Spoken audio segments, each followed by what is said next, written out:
इस बार जो जीवन मिला है मनुष्य का, इसमें अफसोस नहीं रहे हमें कि हमने अपनी जिंदगी में जानबूझकर अपने जीवन को बर्बाद कर लिया। इसलिए जो हकीकत है मैं लगातार आपके बीच में बोलने का काम कर रहा हूं। समझने वाले साथी समझ रहे हैं। आज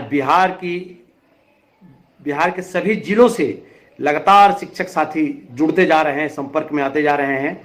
और सबसे खुशी की बात यह है कि हमने जो मेहनत किया, हमने जो हकीकत को बताने का काम किया, इस सारी बातों को शिक्षक साथी समझ गए हैं। तो मैं बिहार के तमाम नियोजित शिक्षक साथी जो हम लोग 20 साल, 23 साल, 10 साल, 15 साल से नौकरी करते हुए आ रहे हैं और सरकार अपनी साजिश के तहत हमें नई नौकरी में जो भेजने के लिए लगातार कोशिश कर रही है, विडंबना फैला रही है, इससे हम लोग दूर होकर के हकीकत को समझ करके हम नियोजित रहने का जो संकल्प लिया, इसके लिए मैं आज फिर एक बार बिहार के तमाम नियोजित शिक्षक साथी को दिल से, हृदय से प्रणाम करता हूं, अभिनंदन करता हूं कि आपने सही रास्ता चुना। देखिए किस प्रकार अंग्रेज भी जब भारत में आए थे तो भारतीयों में दहशत पैदा करने के लिए पहले प्रोपगंडा फैलाया जाता था, तरह तरह की झूठ बातें फैलाई जाती थी लोगों के हौसला को तोड़ने के लिए, ताकि लोग यह हौसला पस्त हो जाए और हम जल्द से जल्द भारत को गुलाम बना ले। ठीक उसी प्रकार हमको तरस आ रहा है मीडिया पे, मतलब क्या कहें, हम शर्म आनी चाहिए, ऐसा झूठा खबर छाप कैसे देते हैं। अभी अखबार में आया, अखबार का कतरन चल रहा है, ग्रुप में सभी शिक्षक देख रहे होंगे, बुद्धिजीवी सभी देख रहे होंगे कि शिक्षा मंत्री माननीय सुनील कुमार जी का बयान है कि 2.5 लाख शिक्षक बन गए विशिष्ट शिक्षक। ये बताइए महोदय कि आखिर ये झूठ का प्रोपगंडा फैला करके आप झूठ की कौन सी दुकान खोल रहे हैं। आप 1,30,000 या 40,000 सक्षमता 1 परीक्षा में बैठबे किया, नियुक्ति पत्र देने के लिए आप गांधी मैदान में लिखे कि 1,14,000 का नियुक्ति पत्र बटेगा। वो भी नियुक्ति पत्र जब आपका 1,14,000 बटा कि नहीं बटा, वो कहीं अखबार वाला नहीं छापा आपका कोई, और ना आप बोले। तो अभी तक जो आंकड़ा है बिहार का, उसके हिसाब से जो हमारा भी शिक्षक से बड़ा किसी का मीडिया नहीं है।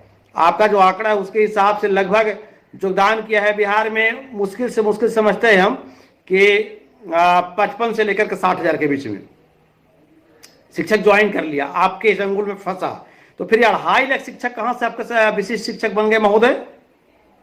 झूठी खबर क्यों फैला रहे हैं? और मैं इलेक्ट्रॉनिक मीडिया और प्रिंट मीडिया से कहना चाहूं कि बंधु, आपकी कलम में वो ताकत है, आपके मीडिया की माइक में वो ताकत है जिसे दुनिया का तीसरी स्तंभ बोला गया है। लेकिन आप अपने टीआरपी बढ़ाने के चक्कर में, झूठी प्रशंसा बटोरने के चक्कर में आप क्यों झूठी खबर छाप रहे हैं? तीसरा स्तंभ, सोचिए, तीसरा स्तंभ का मतलब आप चाहे तो न्यायपालिका को हिला सकते हैं, आप चाहे तो सरकार को हिला सकते हैं, लेकिन आप खुद हिल गए 2 पैसे के चक्कर में और गलत न्यूज छाप रहे हैं। यह गलत है, ऐसा नहीं होना चाहिए। सही चीज छापिए, सही पब्लिक को दिखाइए। यह काफी तकलीफ की बात है कि मीडिया वाले भी गलत बयान दे रहे हैं। खैर चलिए, हमारे शिक्षक साथी समझिए और अपने से समझ बूझकर काम ले। शिक्षक से बड़ा कोई नहीं होता है। शिक्षक सृष्टि, एक तरफ सृष्टि का रचनाकार ईश्वर,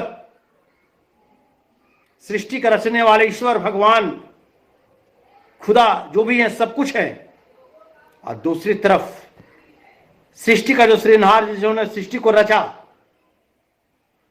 उस सृष्टि पे जो हमारे मनुष्य, जो भी मनुष्य हैं, उनको सही में मनुष्य बनाने वाले, आदमी बनाने वाले शिक्षक ही होते हैं। आज उन शिक्षकों को इस तरह तरह की बातें मिलाकर, जाल फंसाकर सिखलाया जा रहा है, बताया जा रहा है। यह काफी तकलीफ की बात है। बिहार के तमाम शिक्षक साथी, हम लगातार वीडियो में बस इसलिए आ रहे हैं कि आप लोग समझिए, वरना एक बार गलती से भी चले गए इसमें विशिष्ट शिक्षक में बन गए तो आपको जिंदगी भर अफसोस के अलावा कुछ नहीं रहेगा। आप ना कहीं बैक आ सकते हैं, ना कोई पुरानी व्यवस्था आपको मिलेगी। सरकार कब हित ऐसी चाहिए हमारी। आज तो माननीय मुख्यमंत्री जी को अफसोस हो रहा कि 2015 में इनको हम चाइनीज वेतनमान कहां से दे दिया। चाइनीज वेतनमान न दिए होते तो आज इन्होंने लड़ने का अधिकार नहीं होता। लेकिन संगठन की ताकत, आंदोलन की ताकत से लड़ करके हम लोग सब कुछ प्राप्त किया और आगे भी सब कुछ प्राप्त करेंगे। साथियों, लगातार सोशल मीडिया पर हम आपको हकीकत से अवगत करा रहे हैं। अभी प्रोन्नति को लेकर के, कालबद्ध प्रोन्नति को लेकर के हम कल भी बोले थे, और कल चूंकि हम बताया कि औरंगाबाद जिला से हम बिलोंग करते हैं, औरंगाबाद जिला में एक हमारा 11 सदस्यीय टीम जाकर के हम लोग डीपीओ स्थापना से बैठे, बातचीत हुई, रात्रि में बातचीत हुई और सहमति बन गई है। बस बहुत जल्द पत्र निकलवा रहे हैं और अन्य जिलों से भी निकल रहा है पत्र। जहां नहीं निकल रहा है, मैं संबंधित बिहार के सभी जिलों के जिला शिक्षा पदाधिकारी से मैं स्वयं बात करूंगा। जहां भी दिक्कत है वहां के शिक्षक नेता के चक्कर मत पड़िए। बाबा बोल रहे हैं, सब शिक्षक नेता आपको, जो भागने वाला भाग गया, जो टिकने वाला है वो आपके लिए लड़ रहा है, और जो नहीं लड़ रहा शिक्षक नेता कहां का रहा हूं। मैंने किसी का बपौती था क्या? हम नहीं लड़ेंगे तो हम शिक्षक नेता रहेंगे? हम जूता से पिटाने का काम करेंगे समाज में। तो इसलिए जो भी जिस जिला से आ रहा है खबर कि भैया है कोई शिक्षक नेता ना है, कौन अगवानी करेगा, कौन देखेगा, कौन लड़ेगा? अरे भाई क्या था मेरा? जो आगे बढ़ के लड़ रहा है वही अगवानी करेगा, वही लड़ेगा, वही शिक्षक नेता वहां का होगा। तो आप लोग भी देखिए, और जहां दिक्कत हो वहां के जिला शिक्षा पदाधिकारी से हम बात करेंगे, सबका होगा। और एक चीज और हम बहुमूल्य बात बताते रहे हैं कि वह ये जो वर्षा है इसमें 10 वर्षा का लाभ मिलेगा। इसमें भी हम बातचीत कर रहे हैं, इसलिए भी हम थोड़ा सा विलंब कर रहे हैं कि पत्र नहीं निकलवा रहे हैं। और भी जहां जिला के लोग 12 वर्षा का पत्र निकलवाने में लगे, वहां 10 वर्षा का पत्र निकलेगा। यहाँ मामला ऐसा है कि जब पहले हम कल का वीडियो में इस बात को बोले, फिर हम इसकी पुनरावृत्ति भी कर रहे हैं। पहले वरीय वेतनमान का जो लाभ मिलता था उसको 12 वर्षा बोलते थे, और अब MSCP होता है। MSCP का लाभ जो है 10 वर्षा हो गया है। तो जब नियमित शिक्षक को मिल रहा है 10 वर्षा, जब वरीय वेतन मान को समाप्त कर करके 10 वर्षा कर दिया MSCP, तो हमको भी 10 वर्षा मिलना चाहिए। हमने अपने अधिकारी से बात किया है, 10 वर्षा के लिए हम पूरी कोशिश कर रहे हैं कि 10 वर्षा मिले, और 10 वर्षा में सबको बहुत और अधिक से अधिक साथियों को लाभ मिल जाएगा। और यदि ऐसा नहीं होगा तो फिर सरकार से समझेंगे हम लोग, फिर कैसा होगा। फिर तो अंत में 12 वर्षा तो है ही सबके लिए, लेकिन 10 वर्षा जब नियमित शिक्षक को मिल रहा है तो हमको मिलनी चाहिए और मिलेगा। यह सभी शिक्षक पर लागू होता है। बहुत जल्द हम इसको भी आपके सामने क्लियर करने वाले हैं।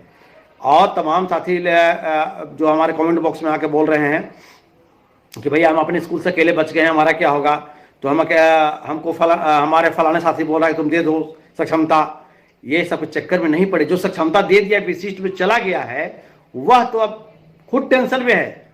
वह सोच रहा है कि जल्दी से जल्दी और अधिक से अधिक भीड़ अपनी तरफ खींच ले। जब देख रहे हैं कि यहाँ जो शिक्षक नेता को जब भीड़ आकर्षित कर रहा है, कि जो शिक्षक नेता आपके लिए लड़ता था वह आज विशिष्ट शिक्षक के बारे में बोल रहा है।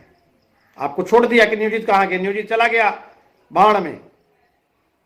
वह अपने अब विशिष्ट के लिए, क्योंकि उनको चाहिए चुनाव लड़ना है भैया, उनको नेता बनना है, उनको विधायक बनना है, उनको आपके चंदा से MLC बनना है, तो वो तो बोलबे करेंगे। लेकिन हमको भी इससे कुछ नहीं करना है। जो हकीकत है वही हम बोल रहे हैं। इसलिए सबका चक्कर छोड़िए, आप अपना विवेक से काम लीजिए। आप 23 साल की नौकरी को कभी नहीं छोड़ेंगे, सब कुछ मिलेगा। नियमावली 20 हम लोग पर प्रभावित है, 2020 हम लोग प्रभावित है। कालबद्ध प्रोन्नति के बाद स्नातक ग्रेड में प्रोन्नति लेंगे, मेरा यह उद्देश्य है। एक एक शिक्षक को सारा हक दिलवाएंगे। नियोजित शिक्षक का स्पेशल बैठक भी हम बहुत जल्द बुलाने जा रहे हैं पटना में। तमाम साथी आशा, विश्वास और धैर्य बनाए रखें। जरा सा भी अपने हौसला को पस्त नहीं होने दें, कहीं कुछ नहीं होगा आपको।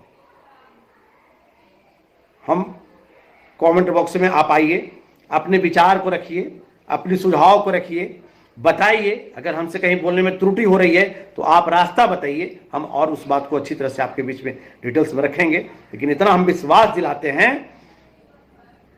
कि हम लोग मुंह नहीं मोड़ेंगे, पीठ नहीं दिखा के भागेंगे, क्योंकि हम भी शिक्षक हैं, हम भी राष्ट्र निर्माता हैं। हम अपनी कलम से जाके बच्चों को विद्यालय में पढ़ाकर उनके भविष्य निर्माण की बात करते हैं, और जब अपना ही भविष्य हम गर्त में डाल देंगे तो लानत है हमें अपने आप को शिक्षक कहने पर। हम शिक्षक कहने के लायक नहीं हैं, हम किसी फैक्ट्री के वर्कर के समान हो जाएंगे।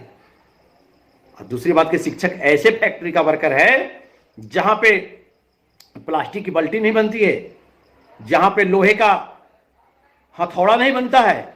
शिक्षक ऐसे फैक्ट्री का वर्कर हैं जहां पे मनुष्य का निर्माण होता है, और मनुष्य का निर्माण करने वाला ही यदि अपने भविष्य को गर्त में डाल दे, अपने 23 साल की नौकरी को छोड़ दे, 10 साल की नौकरी को छोड़ दे सरकार के मामूली धमकी पर, इससे शर्म की बात क्या हो।